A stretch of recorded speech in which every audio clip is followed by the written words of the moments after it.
Bon, Gérald, on le disait avec Eric, est-ce que c'est pas plus mal d'enchaîner face à une grosse équipe comme Monaco à l'extérieur, après on imagine la déception de dimanche dernier?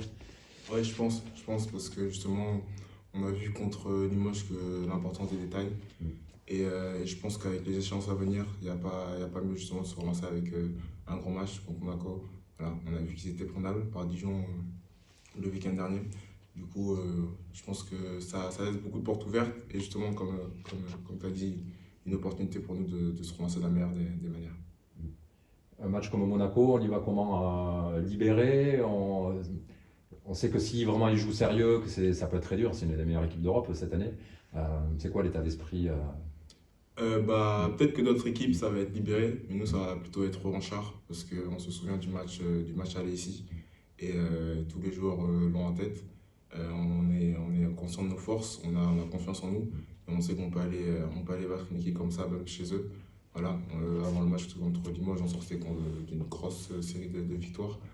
Et je pense que petit à petit, voilà, on se positionne vraiment comme des vrais outsiders au titre. Et du coup, c'est avec vraiment un esprit de revanche et de montrer un peu au championnat qu'il va falloir compter sur Pau qu'on va aller à Monaco. Ils ont l'Euroleague à préparer la semaine prochaine, forcément, ils doivent y penser. Mhm. Vous avez aussi une grosse semaine qui vous attend avec Nanterre et Strasbourg. Vous y pensez déjà, notamment à la finale de la Coupe de France. C'est sûr, c'est dans les têtes, voilà.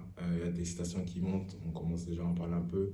Mais on est conscient qu'il faut faire les choses les unes après les autres, sinon on va rien réussir, voilà. Du coup, là, on va vraiment le match de Monaco. Puis après Monaco, on verra Nanterre. Et après Nanterre, on verra la finale, qui est un vrai événement qui nous fait tous plaisir. Vous êtes quatrième, mais ça pousse quand même fort derrière.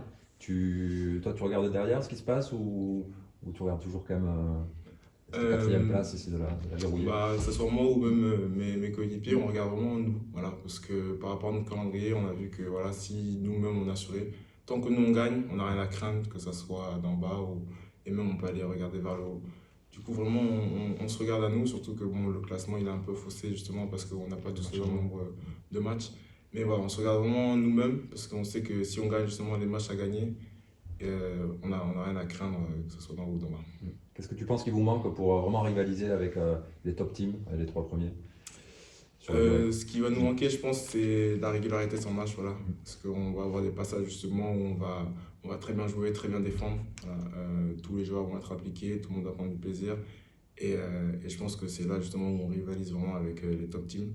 Mais voilà, on va avoir des passages un peu où on est un peu moins régulier, voilà, où on est un peu en dedans, voilà, des joueurs un peu en dedans, où dans la difficulté, voilà, on peut avoir tendance un peu à avoir des joueurs qui s'écartent du groupe, etc. Mais je pense que voilà, on est vraiment encore un groupe qui se construit, qui se solidifie vraiment. Voilà, je pense que la défaite contre Limoges, elle a fait encore plus de bien, voilà, parce que c'est dans les défaites justement qu'on va voir les petites choses à changer. Je pense que le match contre Limoges, c'était justement, ça allait nous permettre justement de passer un cap. Ce cap, justement, on a vu qu'on ne l'avait pas encore, mais ça va nous permettre justement de repartir mieux pour les prochains. Défensivement, Monaco peut aligner Mike James.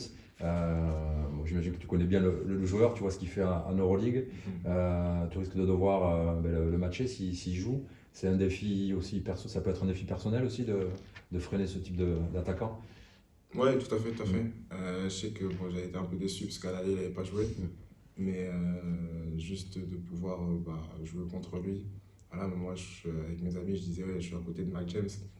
Je me dis qu'il y a 1 ou 2 ans qui l'aurait cru, voilà, que c'est un top joueur Euroleague, qui a joué NBA. Et du coup, c'est vraiment que de l'excitation, voilà. Mm. Et de l'excitation, il va falloir le transformer dans de bonnes choses après sur le terrain face à lui. Quand on le voit briller, des fois il semble inarrêtable. Tu te dis, il y a peut-être quand même des trucs à faire en défense pour le sortir du match ou s'il est vraiment sur un nuage, il n'y a rien à faire, juste à constater les dégâts. Euh, ouais, c'est dur, je pense que quand il est dans cet état-là, il n'y a qu'à prier, hein, il y a qu'à prier. Et après, je pense aussi le plus important, c'est de rester solidaire, voilà.